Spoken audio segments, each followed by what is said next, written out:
Hi everyone, welcome back to the channel. I got another truck on the trailer that I just picked up the other day that actually a fan of the channel notified me and sent me some photos, and I was able to make a deal and bring this thing home. But this one's a little bit special. It's got a couple extra doors in the back. Let's go dig into it.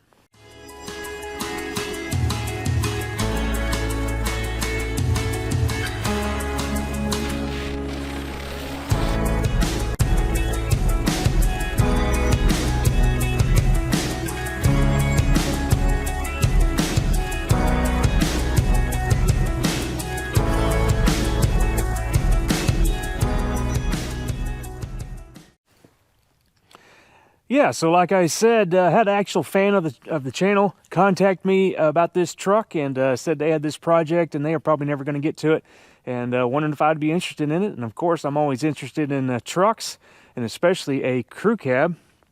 This one is actually a crew cab special. This is the second crew cab special I've had. The first one was another 72. This one's a 72. And it was that wintergreen truck.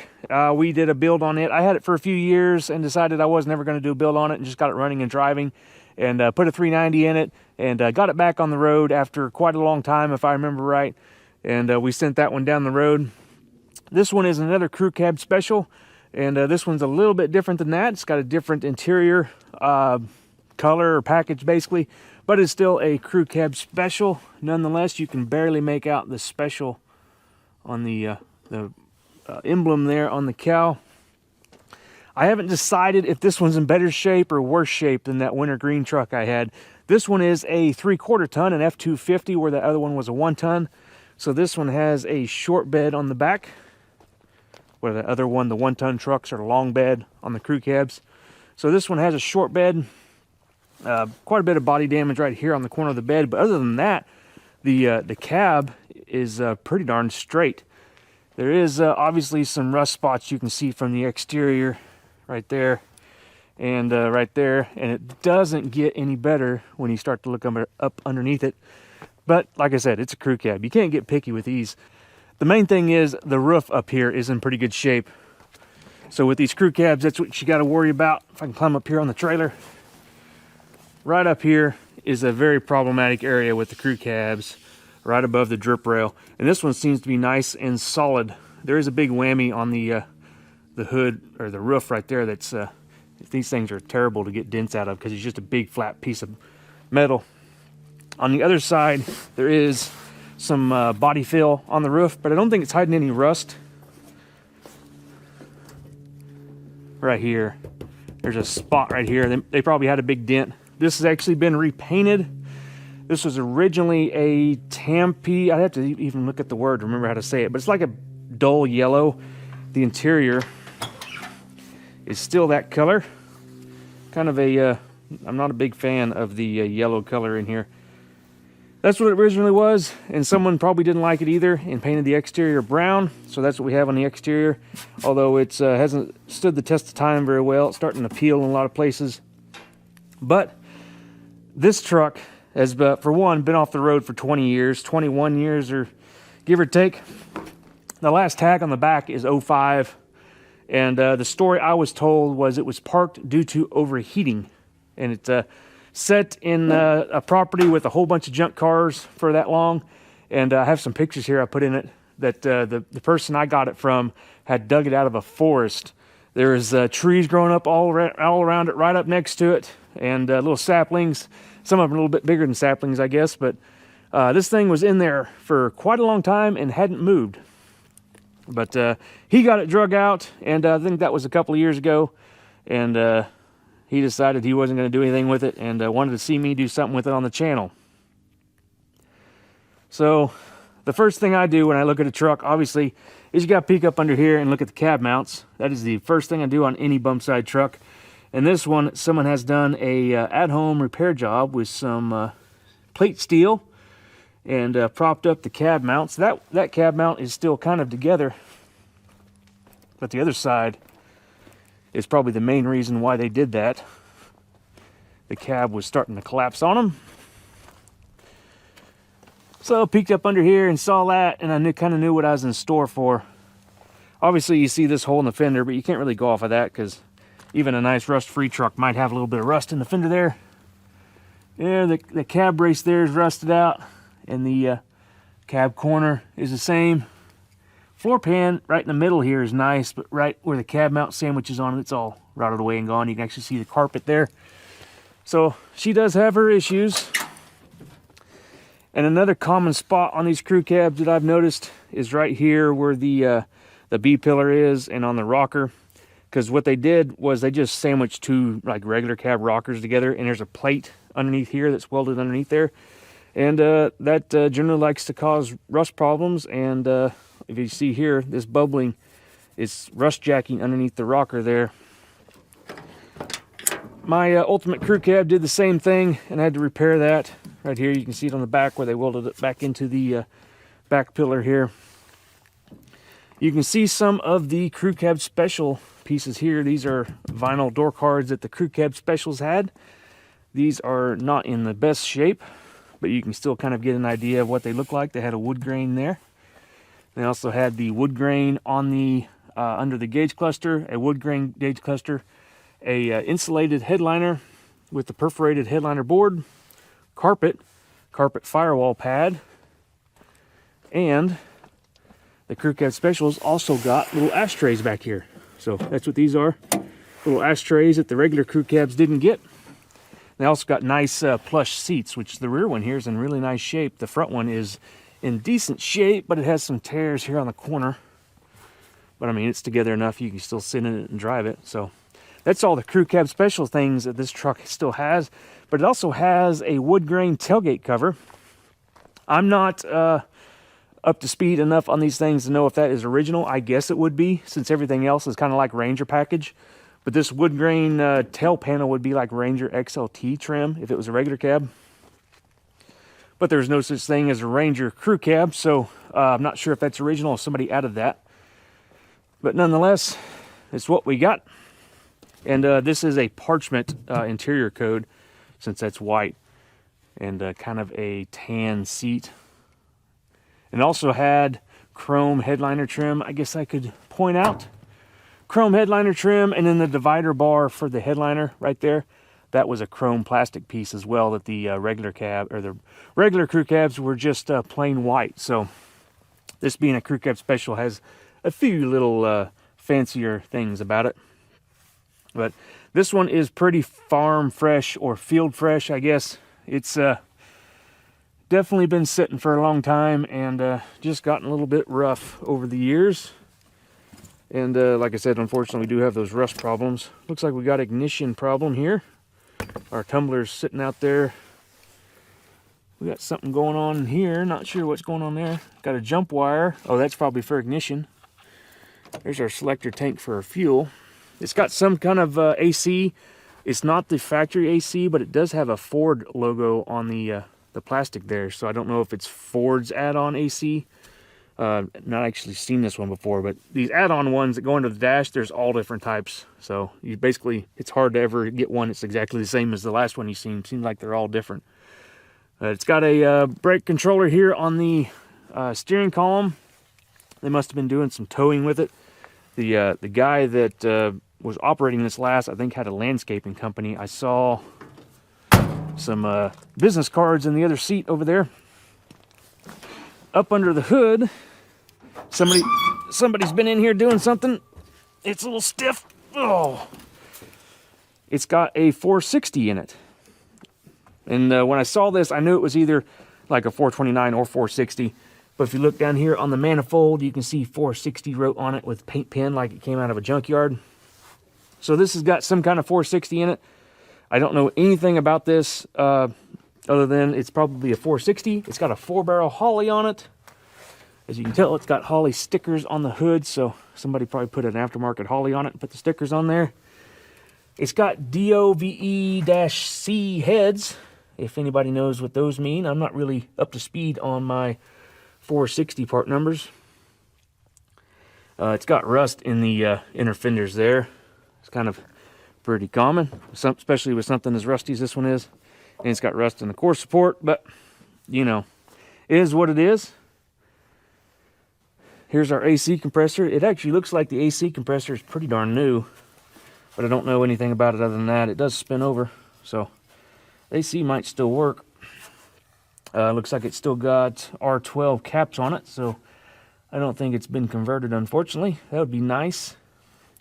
I have not done any digging on this other than I did try to spin the fan over when I was at to buy it to see if the engine was locked up, and unfortunately I could not get it to lock up. We might try to get a wrench on that dampener and see if we can get the engine to spin a little bit later on.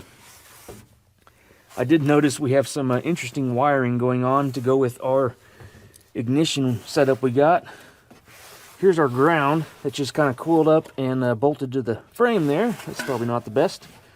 Big old wire there, just tied up with some garbage bag ties. That seems fine. Now the oil isn't milky. I was kind of worried about that with it saying it was overheated and they parked it. I was wondering if it like blew a head gasket or something. But that is not the case with the oil. There's no water in it. Oh, the radiator split. Can you guys see that? See that right there? The tank on the radiator split. That might be why they parked it. If it overheated and blew that tank out, and then they just didn't want to buy a radiator and they parked it. Also means the engine might have got extremely hot if it blew all the water out of the thing. So it's locked up, but it also might have some problems with it over. You know, the overheating might have caused some problems that might limit its runnability. We're missing the air cleaner nut. That's not good with as much rat nest stuff we got in here. Well, it's not too bad. Oh, choke is stuck. Well, it opened up there. I don't know. We got to see if this thing will spin over before we worry about anything like that. Is the throttle blades stuck? They're sticky, but they're not stuck. It's got disc brakes. If you notice there, it's got the big dual diaphragm brake booster, which that's what it would have for disc brakes, which I'm assuming it has disc brakes. I didn't even look. Yeah, disc brakes.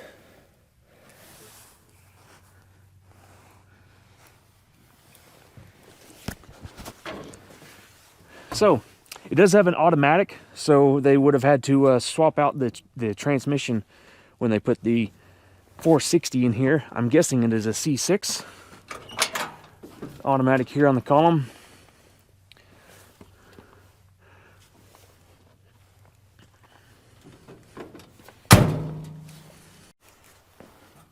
This door here I think has been replaced. You see this blue? So I don't know if it was replaced before they did the brown, or if they painted the yellow color to match the interior and then painted the brown on the outside. I'm guessing this door was repainted or replaced before they did the brown, if I had to guess. It looks like it was a trim off a regular cab with trim, because it's got a little piece of body filler sticking through a trim hole there. So it's probably got holes along here for a trim. Here's some of those business cards I was talking about. Guys, landscaping and design. Got all his business cards there. I haven't even dug into any of this truck. Wonder if there's anything in the glove box to speak of. This might be a two-handed operation. Oh, nope, there it went. Yep, we don't have anything there. Got a pencil. Really nice glove box liner. Nothing other than that. We're missing our radio, and the tabs are bent out of the way for some reason. Probably need to get our headliner out of here at some point. So yeah, there's some of that body fill poking through the roof there. Looks like they drilled some holes to pull a dent. That's the way they used to do it back in the day before they used studs guns. They drilled a hole and they just fill them up with body putty. Somebody cut holes in the B-pillars for speakers. Unfortunately, I kind of hate when they do that. At least these are semi decent looking. They're not some massive 6x9. These are a little bit smaller. So yeah, this is what we got. One thing I want to do is check and see if that 460 is locked up, and I want to see if the build sheet's behind the rear seat. This being a 72, the seat doesn't fold. It's got a little bracket that keeps the seat from folding up. So I'm going to take that bracket off, and I'm going to get a peek behind the rear seat and see if that build sheet is back there, and see if we got lucky and got a build sheet. Other than that, I just want to see if the engine is locked up so that I know what I'm going to do with this thing. It's probably going to be down the list a little bit, but if that engine will spin over, we might see if we can get it to run. Otherwise, we're probably going to be looking for a replacement. So I'm going to knock those things out and see what I can find. All right, I got the tools to take these little brackets off the seat here. You can see this deal here is bolted to the seat to keep it from leaning forward. I'm guessing some kind of safety deal. I didn't really explain the reason I wanted to look at hopefully the build sheets back here. For one, I just love the build sheets on these things. But two, this is a special order truck. And sometimes the build sheets will have some information on why this was special order. Now this is a factory paint code truck, so the special order wouldn't be just for the paint color. I do have a Marti report ordered for this thing. Hopefully it'll come in and we'll be able to check that out before the end of this episode. Might give us a little bit more information. I've already got the other side undone. Oh, it's gonna be stuck. Let me set the camera up and see if I can get this thing lean forward. Let's get this headliner board out of the way.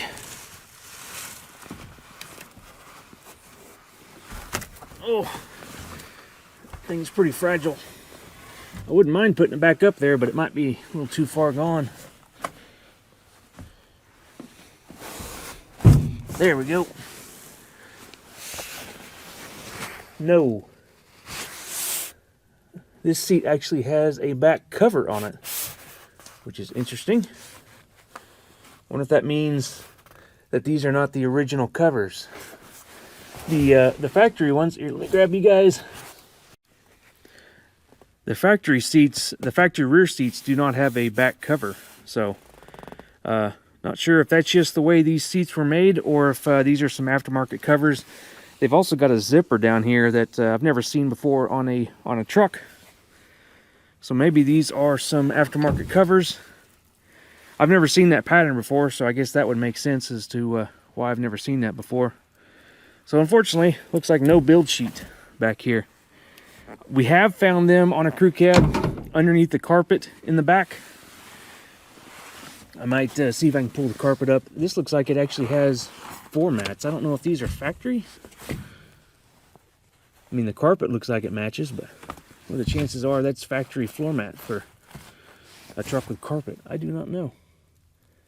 We're missing the seat belts too. Maybe they just didn't bother to put them back in when they redid the seats. So, struck out there on the build sheet, but let's see if the engine's locked up. All right, I got you guys set up top. Hopefully you can see what I'm doing. You'll be able to see the fan spin if we get lucky enough to be able to spin this thing over.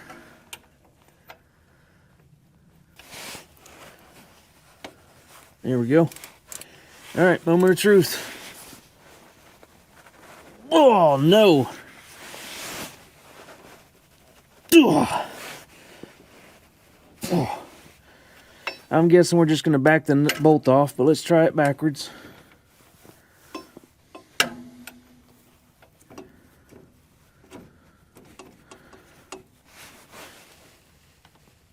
Yep, just backing the bolt off. Well, I kind of knew that's what we're going to be facing. Unfortunately, the engine's locked up, or at least as locked up as it's going to be without doing some major work on it. Now, as long as this thing's set 20 plus years with obviously mice and rats being in here, I don't know if the engine is locked up because the thing got hot and scored cylinder walls and did something there, or if it just locked up from moisture getting in there. I'm guessing it's probably moisture. If the radiator let loose like that, just blew out all of a sudden, hopefully they pulled over on the side of the road and shut the engine off and didn't just melt the engine down and keep them going. But you know, when it's a landscaping crew, if it wasn't the boss's truck, they might have just tried to make it home, or you know, you never know. But unfortunately, I think this engine is probably not going to run for us. You know, you could do the whole thing where you soak the cylinders and spend a bunch of time trying to spin the flywheel over on the teeth and stuff like that and try to get it broke free. But I'm really not going to do that just for the views. Any work I'm going to be putting in this thing is going to be to make it back on the road reliably. So I'm not just going to try to patch it together and just make it run enough to run. So if this thing is got issues, we're probably going to be pulling this engine out. Now, you can get a 460 on Marketplace, you know, used takeout engine for pretty reasonable. There's a lot of 460s around. I also have the 97 F-350 with a EFI 460 that I'm not doing anything with. It has an E4OD automatic transmission. Now, you could put that in here. The transmission wouldn't really line up, but I think the engine mounts would. Since it's 460 and 460, I think the engine mounts are the same on these, carbureted versus EFI. I'll have to do some research on that, and then we'd have to obviously do a standalone for the EFI or convert it to carburetor. All options we can do. This truck does have a locking 354 rear end in it, so if you had an overdrive transmission in this thing, it would really be a highway cruiser, which would be pretty nice. So I guess we'll see what we get into there. I am going to wait for that Marti report to come in. When that comes in, we'll kind of dig into that and see what that can tell us. Still waiting on that Marti report, but I thought while we're waiting, why don't we dig into this thing, see if we can learn a little bit more about this engine. Now, I know this thing's probably junk, but it could be rebuildable junk. Now, I am not a carburetor wizard, but that looks like a, what is it, 4160 Holley, vacuum secondaries, manual choke. I don't really know much about them other than that. There's the part number.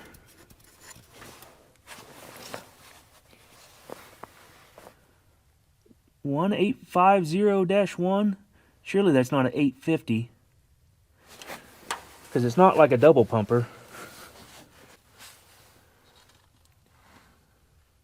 Yeah, 1850-1 and then 2176. I'll have to research that. I'm sure somebody in the comments will be able to tell me some information about that carburetor.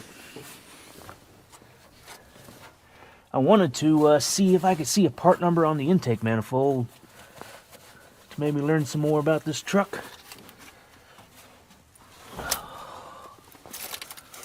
DO, the vacuum run, DOVE dash 9, what's the 9425B. I'll do some research on that. It's looking like it might be a pre-73 motor, so like a 70 to 72 motor, which would be pretty decent. I know the D0VE heads are kind of, they like those for higher compression because I think they lowered the compression in 73 when they went to D3 heads instead of D0 heads. So I'm not, like I said, I'm not a big 460 guy, so I'm just kind of going off of the part numbers. I'm going to Google some of those part numbers and see if I can figure something out. All right, did some Googling on the carburetor, and that part number comes back as a 600 CFM Holley 4-barrel square bore vacuum secondaries. Yeah, so definitely not an 850, but 600 would be what I guess this engine would have on it. You know, nothing, maybe a little bit bigger since it's a 460, but 600 would probably drive down the road nice, probably wouldn't make the most power. And then the intake manifold came back as a standard 4-barrel cast iron intake manifold, obviously for a 460, 429. Commonly found in 70 to 72 models like Mustang, Torino, and full-size cars, used for delivering fuel and air to blah, blah, blah, blah. So if you believe the Google AI search result there, that's we have some kind of passenger car 460. Now, I was kind of thinking that this would be just a pickup 460 from like a dent side truck, because you do need different perches and engine mount brackets for the frame or the cross member there for this thing off of a dent side pickup. Now they do just swap over, but you do actually have to get those. So I figured it was just somebody had a 460 out of a junkyard and a pickup, and they swapped everything over. But obviously they didn't have a 460 option in 1970 and 72, so that is not the case here. They probably sourced the engine separately than the brackets for the engine mount. One thing I didn't notice whenever I was looking at the AC is we were actually missing an AC belt, so I definitely don't think the AC was working whenever they were using this thing last, unless they just threw a belt and never put it back on. But more than likely, the AC quit working, so they just took the belt off. So probably a leak in the system somewhere. I also noticed we don't have a coil. I'm not sure where they had the coil mounted on this thing, but we have a coil wire with no coil attached, and I think that might be the coil wires there that are chewed off. So we have that to deal with if we're going to get this thing running at some point. It does have a DuraSpark distributor and box over here. I'm not sure when they started that on the cars and such. I think the earlier engines should have had a points distributor. So it might be kind of a mix-up of different year engine parts and heads and carburetor and that kind of stuff. So who knows what all we have. But what I do know is this engine is probably going to fight us every bit of the way if we want to try to get it running. And I don't really want to mess with that. So basically, I kind of got to decide what I want to do with this truck. It's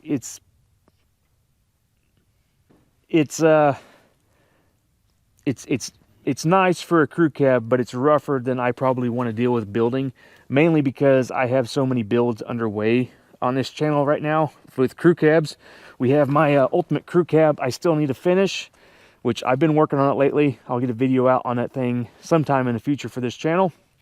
We have our 67 crew cab that I did a four-wheel drive conversion on it, and we're doing a 7.3 Godzilla swap in it. That one got put on the back burner when the motorhome showed up. So that one's sitting on the rotisserie waiting to start body work on it so we can get it to paint. I have that project. And behind that one, I also have my 1971 crew cab factory highboy project that I picked up that was mid-restoration that we have to finish up. So I do have several full-blown crew cab restoration projects underway, and I don't really want to add another one. And this one, it looks decent enough from the outside, and the like the rust, the cab mounts, they've been patched together enough to where the cab's not going to fall in on you. So this one's probably going to be put on the just mechanical list, kind of like what I did on the Harbor Blue 67 regular cab truck. Just kind of do mechanic work on it and get it running and driving and get it back on the road. That is probably what I'm planning on doing with this truck. That may change, but for now it is going to get parked in storage because we have my wife's build underway, and this year I'm wanting to kind of be the year of Matt's projects and finishing my projects and not the ones I'm planning on selling. So we're going to focus on the ultimate crew cab and my wife's truck, two trucks that I'm planning on keeping. So I think I'm going to focus most on finishing those projects before we go digging into something like this. Unless I run into a point where I'm waiting on stuff and I don't have anything to work on, we might pull this thing out of storage and see if we can work on it a little bit.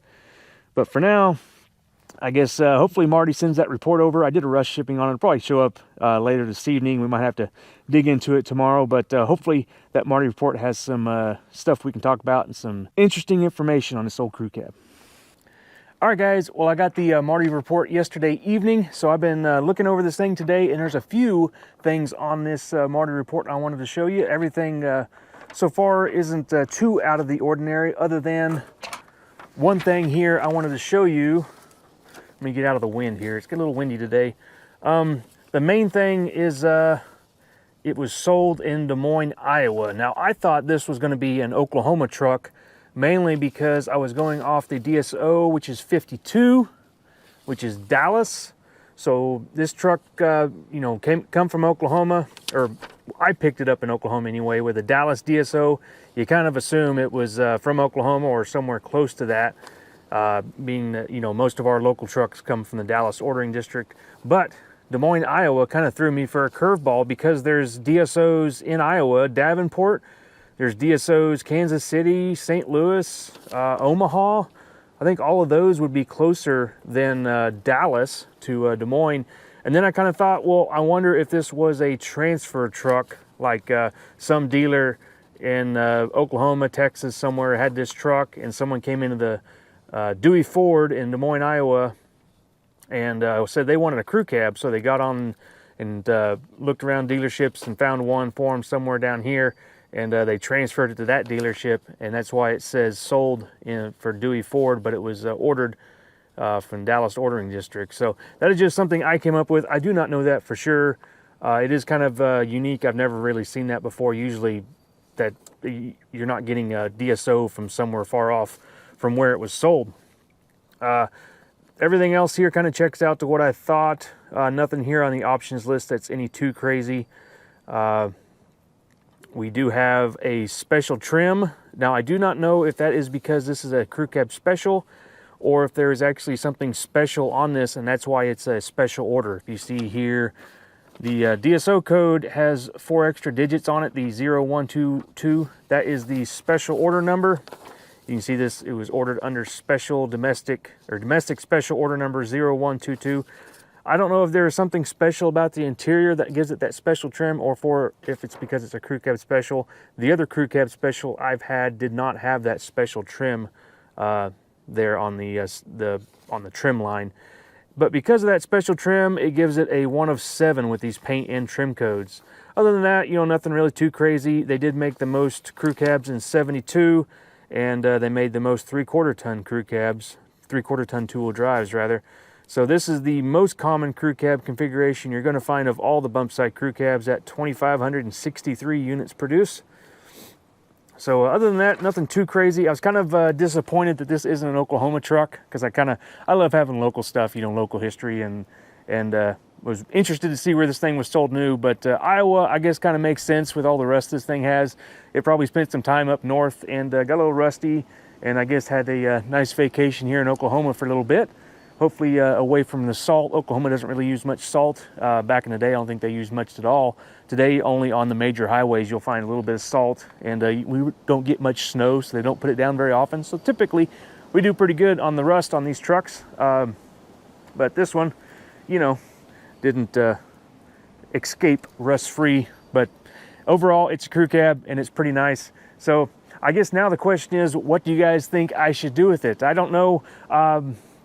That 460 engine in this thing sounds like it might be kind of a good runner. If it's a 70, 71 model, we'd probably have to pull it out and rebuild it to get this thing running. I do have that EFI 460, or I could get a marketplace fine carbureted 460, or I could put an FE back in it. But if I put an FE back in it, I got to change the transmission. So we have lots of options.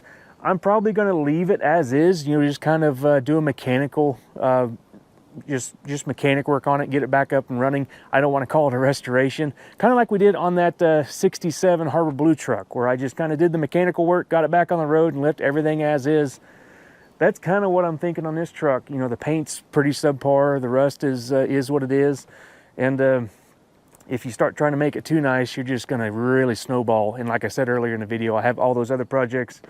So we're probably going to put this one on the back burner for a little bit until I have some time. Either I find an engine or get some motivation to get this one out here and in the shop, or I have some extra time with waiting on other projects, like I said.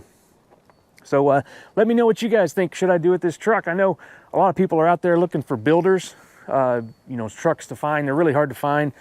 Something that they could build with. So I'm kind of thinking we'll just do a little bit of work to this thing, get it back on the road, and then we'll send it down the road to someone who can do something else with it, either leave it as is or do a full build on it. So that's my plan with that one.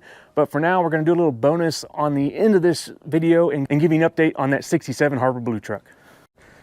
All right, I have parked over here in the lot. I have the front bumper off of it, and I have the wheels and tires off of it.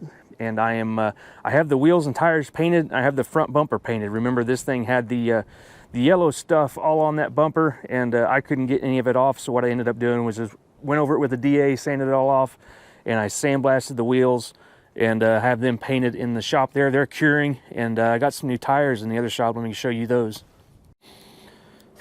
All right, here's my new tires here. We went highways in the front and tractions in the rear, just like it had. We had to change size. These are 8 3/4 by 16.5. The originals, I got one over there for comparison, is an 8.0 16.5. Couldn't find any 8.0 tires with a traction tread, so went with these 8 3/4. They're a little bit taller, actually a lot taller. And I think they're going to fit the truck a little bit better. Those look little tiny things on there. But for the fronts, we went with a Power King Super Highway. And the rears, we went with an STA, what do they call this? A Super Traction, both an 8 3/4 by 16.5. But here is a comparison of the height.